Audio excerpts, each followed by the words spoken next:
오늘 하나님께서 우리에게 주시는 말씀은 히브리서 10장 19절로 25절의 말씀입니다. 히브리서 10장 19절로 25절의 말씀을 교독하도록 하겠습니다. 제가 먼저 히브리서 10장 19절을 봉독합니다. 그러므로 형제들아, 우리가 예수의 피를 힘입어 성소에 들어갈 담력을 얻었나니 그 길은 우리를 위하여 휘장 가운데로 열어놓으신 새로운 살 길이요 휘장은 곧 그의 육체니라. 또 하나님의 집 다스리는 큰 제사장이 계심에 우리가 마음의 뿌림을 받아 악한 양심으로부터 벗어나고 몸은 맑은 물로 씻음을 받았으니 참 마음과 온전한 믿음으로 하나님께 나아가자. 또 약속하신 이는 미쁘시니 우리가 믿는 도리의 소망을 움직이지 말며 굳게 잡고 서로 돌아보아 사랑과 선행을 격려하며 함께 읽습니다. 모이기를 패하는 어떤 사람들의 습관과 같이 하지 말고 오직 권하여 그날이 가까움을 볼수록 더욱 그리하자. 아멘. 네, 우리 옆에 있는 분들과 인사하겠습니다. 반갑습니다. 잘 오셨습니다. 네, 꼭 잘 오셨습니다라고 오늘은 인사해 주시기 바랍니다.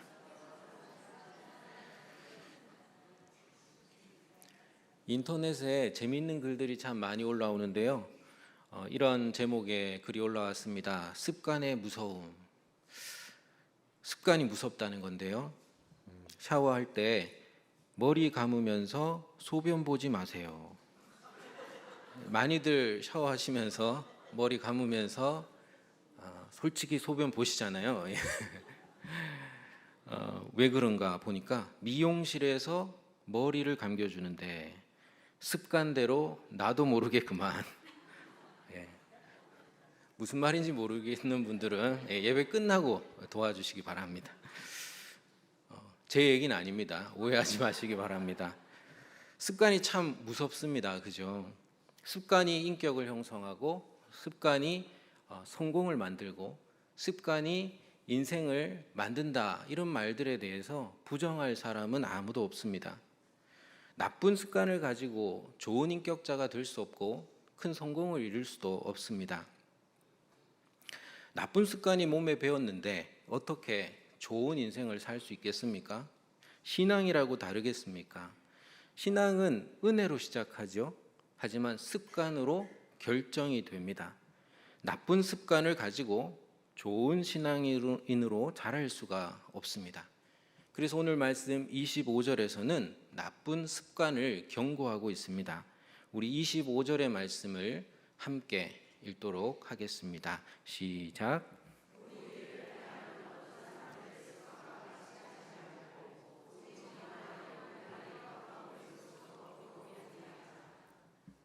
제가 새 번역으로 다시 읽어드립니다. 어떤 사람들의 습관처럼 우리는 모이기를 그만하지 말고 서로 격려하여 그날이 가까워 오는 것을 볼수록 더욱 힘써 모입시다. 더욱 힘써 모입시다. 네, 서로 격려하면서 모여야 된다. 그러면서 더욱 힘써서 모입시다. 이렇게 말씀하고 있습니다.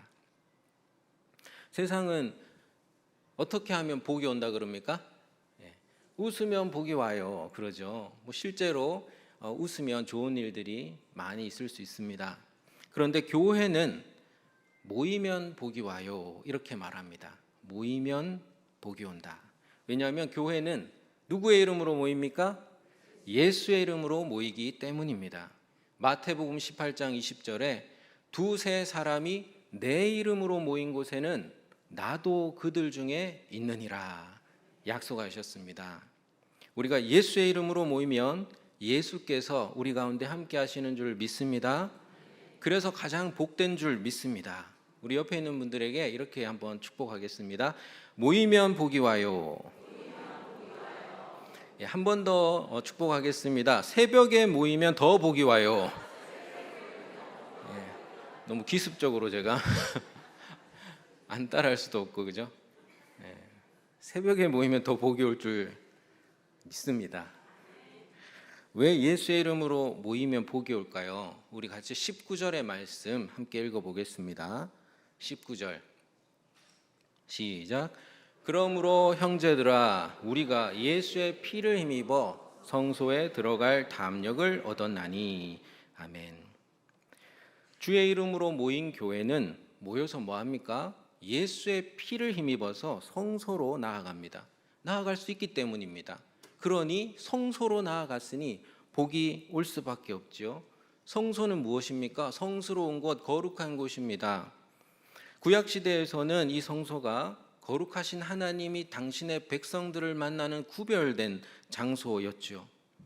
여러분, 가장 큰 복은 무엇입니까? 거룩하지 않은 우리가 거룩하신 하나님을 만나는 것입니다. 교회는 예수의 피를 힘입어서 성소로 나아갑니다.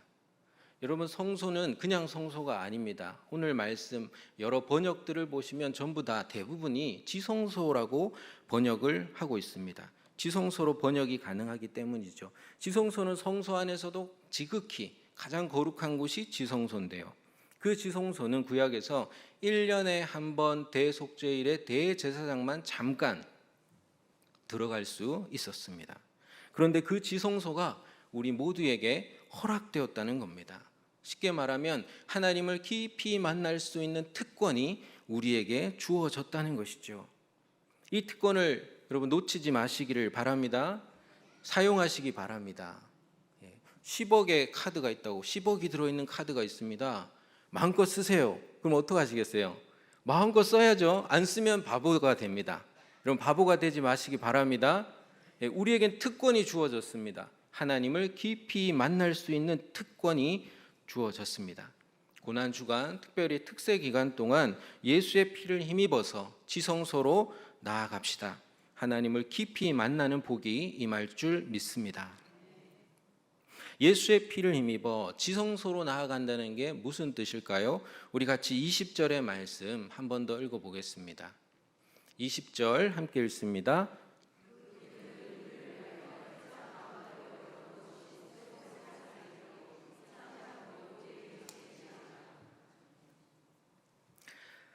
예수님이 십자가에서 자신의 몸을 찢으심으로 무엇을 찢으셨나요? 하나님과 우리 사이를 가로막고 있는 휘장을 찢으셨습니다. 세 번역은 아주 인상적입니다. 예수께서는 휘장을 뚫고 우리에게 새로운 살 길을 열어주셨습니다. 이렇게 번역했어요. 휘장을 찢으셨고 휘장을 뚫으셨습니다. 여러분, 하나님께 나아가실 때 막막할 때 있으시죠? 답답할 때 있으시죠? 내 죄가 얼마나 큰데, 내가 얼마나 연약한데, 여러 가지 이유들로 인해서 우리의 마음은 답답하고 막막할 때가 많습니다. 그것은 오히려 양심이 살아있다는 뜻이죠. 내가 죄인인데 무슨 자격으로 하나님 앞에 떳떳할 수 있습니까? 그런데요, 예수의 피를 힘입고 나아가면 휘장은 뚫리는 줄 믿습니다. 하나님과 우리 사이를 가로막을 수 있는 것은 없는 줄로 믿습니다. 답답하고 막막한 것은 내 느낌인 겁니다. 내 주관인 겁니다.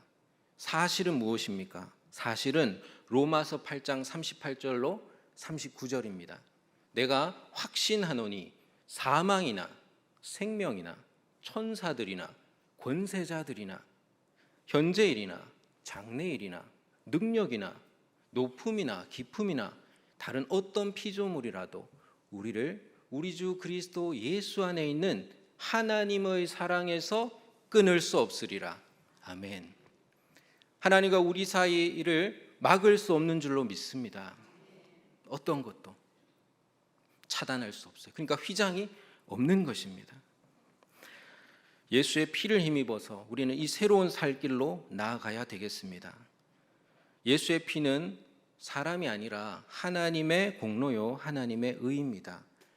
그래서 하나님의 자비입니다. 예수의 피를 힘입어서 새로운 살 길로 나아가서 하나님과 만나고 교제하게 하시는 것은 하나님의 자비입니다. 하나님은 우리를 사랑하셔서 우리를 불쌍히 여기십니다. 율법으로 서로 정죄하기에 바빴던 바리새인들, 그들에게 예수님은 율법의 정신이 뭐냐, 율법의 핵심이 뭐냐, 마태복음 12장 7절에서 말씀하시죠. 나는 무엇을 원하고 자비를 원하고 제사를 원하지 아니하노라. 여러분, 하나님에게 소원이 있을까요? 우리는 다 소원이 있잖아요. 그런데 하나님에게 소원이 있을까요? 전능하신데 소원이 있다고 하십니다. 소원이 뭔가요? 자비를 원하시는 거예요. 하나님은 자비를 원하세요. 우리를 향한 하나님의 뜻, 하나님의 마음, 하나님의 열정은 뭐냐면 자비입니다. 자비라는 게 무엇입니까? 사랑하여서 불쌍히 여기는 것입니다. 하나님은 우리를 불쌍히 여기시기를 원하십니다. 그래서 예수님은 십자가에서 바로 이 소원을, 하나님의 소원을 푸신 것이죠. 그래서 다 이루었다고 하시는 겁니다. 예수의 피는 저와 여러분 모든 죄인을 끌어안는 하나님의 자비인 줄로 믿습니다. 이 자비는 하나님의 은혜를 가장 쉽게 이해할 수 있게 인간적으로 풀이한 그런 표현입니다. 은혜라는 건 신의 용어거든요. 하나님의 용어예요. 우리에게 무슨 은혜가 있습니까? 그죠? 하나님의 용어인데 우리에게 가장 와닿는 감정적인 정서적인 표현은 자비라고 할 수 있습니다. 불쌍히 여기는 것, 사랑하여서 불쌍히 여기는 것. 하나님의 자비로 예수의 피를 힘입어서 하나님과 교제하는 새로운 살 길이 열렸습니다. 하나님과 교제하는 새로운 살 길은 첫째로 믿음으로 하나님께 나아가는 것입니다. 우리 같이 22절의 말씀을 읽도록 하겠습니다. 22절 시작.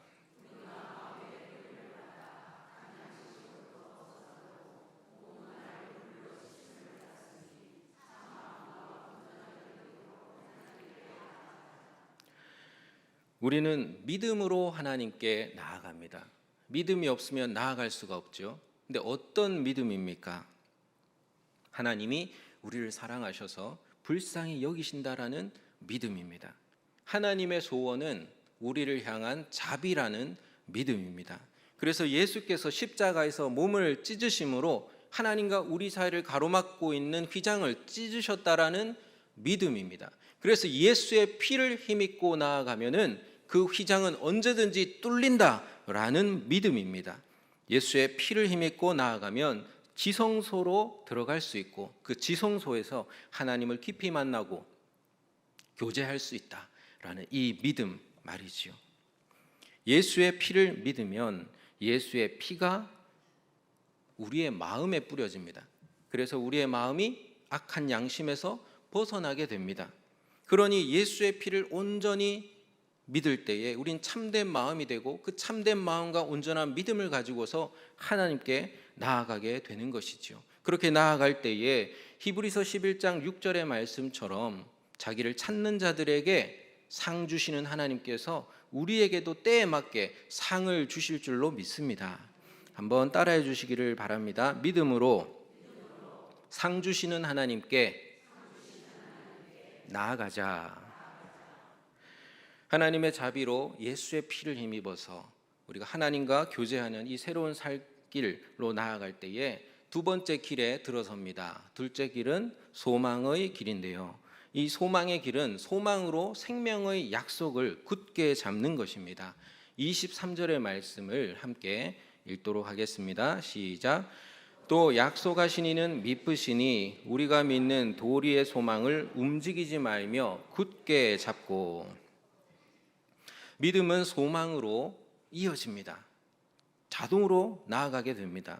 왜냐하면 우리가 믿는 예수님께서 우리에게 약속을 하셨기 때문입니다. 약속하지 않았다면 소망할 필요가 없는데 약속을 하셨어요. 딸이 소풍을 너무 가고 싶대요. 그래 가자. 약속을 했습니다.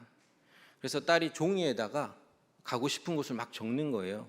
그래서 종이를 상자에 넣고 우리 집에 금손 손들어 보라는 거예요. 그래서 저요 하고 제가 손들었습니다. 그래서 제가 뽑았습니다. 뽑았더니 뭐가 걸렸냐? 같이 가족들이 다녀오면 금값이 드는 에버랜드가 걸렸습니다. 아, 금손이 맞더라고요. 금값 들게 생겼습니다. 근데 나중에 알고 보니까 종이에 전부 다 에버랜드라고 썼더라고요. 깜짝 놀랐습니다. 네, 한 수 위입니다. 근데 어떡하겠습니까? 이미 약속을 해버렸습니다. 약속은 지켜야죠. 아버지니까요, 아빠니까요. 예수님께서 우리에게 약속을 하셨습니다. 요한복음 11장 25절로 26절에서 예수께서 이르시되 나는 부활이요 생명이니 나를 믿는 자는 죽어도 살겠고 무릇 살아서 나를 믿는 자는 영원히 죽지 아니하리니 이것을 네가 믿느냐? 아멘. 약속을 하셨어요. 믿음은 생명을 약속합니다. 그 생명은 살아서 누려야 할 생명이고요, 또 죽어도 누려야 할 생명입니다.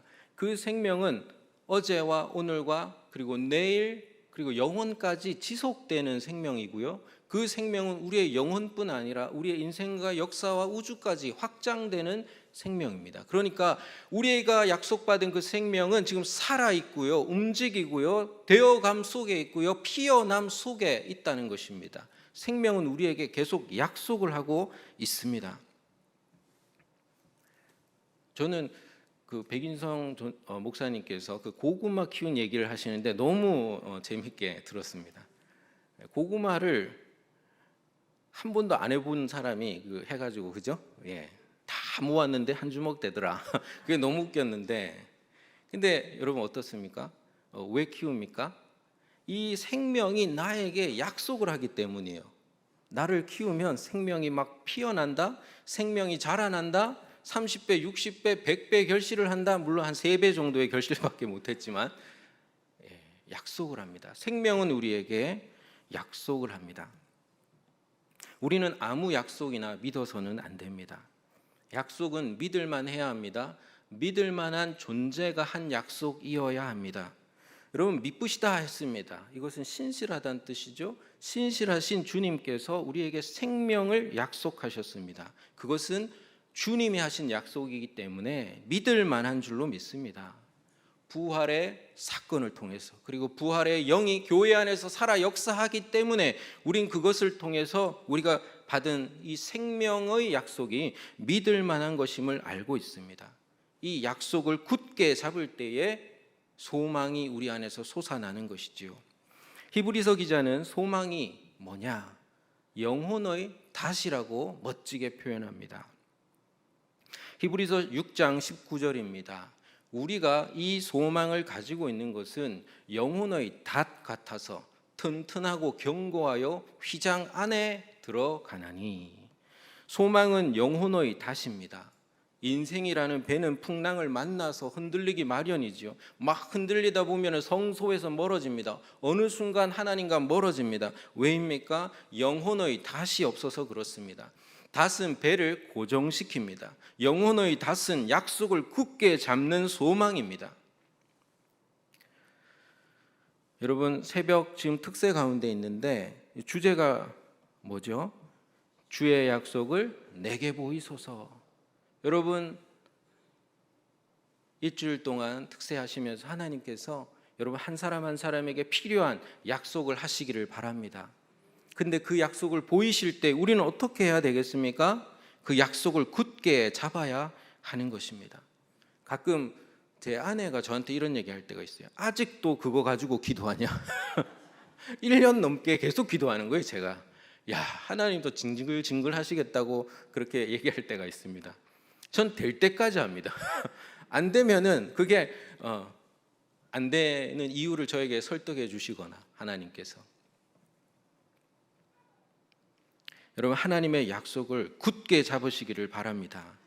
소망이 솟아납니다. 소망은 튼튼하고 견고한 영혼의 닷입니다. 우리를 휘장 안의 성소로, 그리고 약속하신 그 생명의 풍성함으로 이끌어 줍니다. 한번 따라해 주십시오. 소망으로 생명의 약속을 굳게 잡자. 그래서 어제보다 오늘, 오늘보다 내일 생명을 얻되 더 풍성히 얻으시기를 주님의 이름으로 축복합니다. 하나님의 자비로 예수의 피를 힘입어서 하나님과 교제하는 새로운 살 길은, 첫째가 믿음의 길이고요, 방금 말씀드린 것처럼 둘째는 소망의 길입니다. 그럼 셋째는 무엇이겠습니까? 사랑의 길이죠. 믿음은 하나님의 자비로운 사랑이 하신 일을 믿는 것이고요. 소망이라는 것은 그 자비로운 사랑이 하실 일을 소망하는 것입니다. 그래서 이 믿음과 소망의 길은 자연히 사랑의 길로 이어지게 됩니다. 만약에 믿음과 소망의 길이 사랑의 길로 이어지지 않는다면 뭔가 잘못된 겁니다. 여러분, 이단도 세상도 얼마든지 믿고 소망할 수가 있습니다. 하지만 우리와 그 내용이 다르죠. 참된 믿음, 참된 소망은 내용이 다릅니다. 그 내용이 무엇입니까? 바로 자비로운 사랑입니다. 그리고 그 핵심과 증거는 예수의 피입니다. 그래서 하나님의 자비로 예수의 피를 힘입어 하나님과 교제하는 새로운 살 길은 셋째로 사랑으로 서로 돌아보는 것입니다. 24절의 말씀 마지막으로 함께 읽겠습니다. 24절 시작.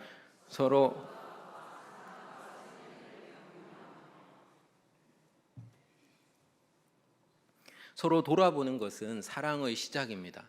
서로 돌아보지 않는다면 아직 사랑을 시작하지 않은 겁니다. 연애를 하고 있더라도 서로 돌아보지 않고 연애를 한다면 그것은 연애를 하는 게 아니라 그냥 자기 욕망을 채우는 것입니다. 서로 돌아볼 때만이 사랑은 시작됩니다. 우리가 머릿속에 어떤 형태의 사랑을 떠올리든 간에 그 사랑은 서로 돌아볼 때 시작될 수가 있습니다. 대신방 기간인데요. 여러분, 신방을 왜 우리가 하나요? 힘들게 서로 돌아보기 위해서입니다. 돌아보면서 우는 자가 있으면 함께 울고, 웃는 자가 있으면 함께 웃고, 즐거운 일을 만난 사람이 있으면 함께 찬양하고, 괴로운 일을 만난 사람이 있으면 함께 기도하기 위해서입니다. 서로 돌아보는 것. 톰 행크스가 주연한 캐스트어웨이라는 옛날 영화가 있습니다. 주인공이 비행기 사고로 추락을 해서 바다에 빠집니다. 그리고 표류를 하다가 무인도에 갇히게 됩니다. 사랑하는 약혼녀를 그리워하면서 필사적으로 생존하려고 애를 써요. 한 번은 나무를 막 비벼서 불을 한번 피워보려고 하다가 손을 다치게 됩니다. 짜증이 확 나고 울분이 터져가지고 옆에 있는 흰 공을 잡아가지고 피나는 손으로 흰 공을 잡아서 벽에다가 던집니다. 그리고 지쳐서 가만히 털썩 앉아 있는데 그 손바닥 핏자국이 난 흰 공을 가만히 쳐다보다가 뭔가가 떠올랐는지 그 흰 공의 손바닥 핏자국에다가 눈, 코, 입을 그립니다. 그리고는 윌슨이라는 이름을 지어줘요. 그리고 말을 걸기 시작합니다. 네 생각은 어떠냐? 혼자서 계속 윌슨에게 말을 주고, 오는 건 없는데도 자기 나름대로 어떤 피드백을 받고 이러고, 그러면서 윌슨과 계속 대화하면서 그 힘든 무인도에서의 생활을 감당하게 됩니다. 윌슨이 이 외로워 죽을 지경이었던 주인공을 살립니다. 그래서 나중에 이제 뗏목 만들어서 탈출을 시도하는데 이 윌슨과 같이 탈출하거든요.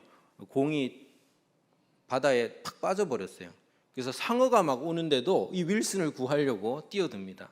근데 결국은 어쩔 수 없이 헤어지게 되는데요. 그만큼 애정이 생긴 것이고 그만큼 그에게는 소중한 존재였던 것이죠. 요즘 혼자 사는 사람이 너무 많습니다. 고독사가 참 많더라고요. 외로운 신자도 너무 많습니다. 교회조차 서로 돌아보는 일이 낯선 일이 되고 줄어들고 있습니다. 교회는 서로 돌아보는 사랑방입니다. 그리고 서로가 하나님의 자비로 예수의 피를 힘입어서 사랑과 선행을 행하도록 격려하는 그러한 사랑방입니다. 한번 따라해 주십시오. 사랑으로 서로 돌아보며 사랑과 선행을 격려하자. 이제 말씀을 맺겠습니다. 신앙은 은혜로 시작하지만 습관으로 결정이 됩니다. 나쁜 습관을 가지고 좋은 신앙인으로 자라날 수가 없습니다. 좋은 신앙의 첫 번째 습관은 예수의 이름으로 모이기를 힘쓰는 것입니다. 그러면 예수께서 함께 하실 줄 믿습니다. 그래서 가장 복된 줄로 믿습니다. 예수의 이름으로 모인 교회가 뭘 합니까? 예수의 피를 힘입어서 지성소로 나아갑니다. 끊임없이 나아갑니다. 하나님을 만날 것을 믿고 나아갑니다. 그래서 하나님을 깊이 만나는 간증이 교회에서 넘쳐나게 되는 것이지요. 이번 특세 기간 동안 여러분 이 특권을 누리시기를 바랍니다. 포기하지 마시고요. 막막하고 답답해도 예수의 피를 힘입어서 나아가시기를 바랍니다. 예수님이 십자가에서 자신의 몸을 찢으심으로 하나님과 우리 사이를 가로막는 휘장을 찢으셨다는 사실, 뚫어버리셨다는 사실을 기억하시기 바랍니다. 우리에게 하나님의 자비로 예수의 피를 힘입어 하나님과 교제하는 새로운 살 길을 열어 주신 것입니다. 그 길은 첫째로 믿음으로 상 주시는 하나님께 나아가는 것이고요. 둘째로 소망으로 그 생명의 약속을 굳게 잡는 것이고요. 셋째, 사랑으로 서로 돌아보며 사랑과 선행을 행하도록 격려하는 것입니다. 하나님은 자비를 원하십니다. 예수의 피가 그 증거입니다. 흰 공에 불과했던 윌슨이 누군가를 살릴 수 있었던 것은 손바닥 핏자국 때문이었습니다.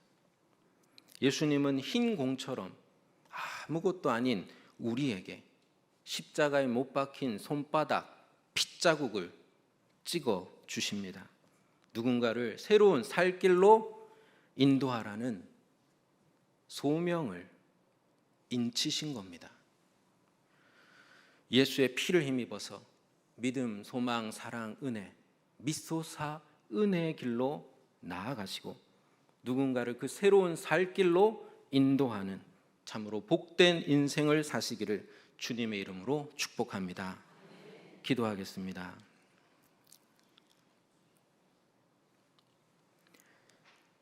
아버지 하나님, 감사합니다. 때론 막막하고 답답한데 우리 죄 때문에 하나님께 나아가기가 너무 힘든데 그래도 십자가 예수의 피가 우리를 응원하고 우리를 이끌어서 우리를 지성소에 이르게 하시니 감사합니다. 언제든지 지성소에 이르러 하나님을 깊이 만날 수 있으니 주여 감사합니다. 믿음으로 상 주시는 하나님께 나아가게 하여 주옵소서. 소망으로 생명의 약속을 굳게 잡아서 생명을 얻되 더 풍성히 얻게 하여 주옵소서. 서로 돌아보며 사랑과 선행을 격려하면서 그 자비로운 사랑을 전하고 나누며 또 그 사랑이 이 땅 가운데 이루어지도록 하는 귀한 사랑의 도구로 우리를 사용하여 주시옵소서. 주님께서 우리를 새로운 살 길로 손잡고 이끌어 주실 줄 믿사옵고 이 모든 말씀 예수 그리스도의 이름으로 기도드립니다. 아멘.